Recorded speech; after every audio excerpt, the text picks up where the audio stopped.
Good. All right, so I wanted to just explain a little bit about how our NeoGen device works. So people have heard of lasers and radio frequency devices, and NeoGen is just another tool we have in the toolbox in order to help with skincare.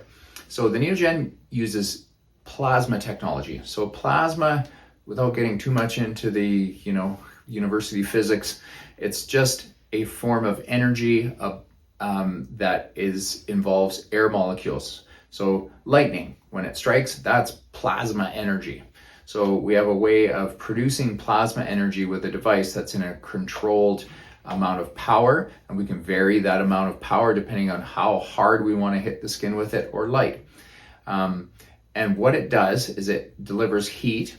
Now it blows nitrogen through a tube, gets rid of all the oxygen, because oxygen is combustible, which burns. So we're doing a non-burning, heat-based treatment that will penetrate under the skin to stimulate a bit of collagen, but on the surface, it will actually help change those cells and actually cause a peel. So you get a nice bit of a peel from it, as well as causing that stimulation of heat underneath that then stimulates collagen and gives us some remodeling of the skin, some thickening and firming.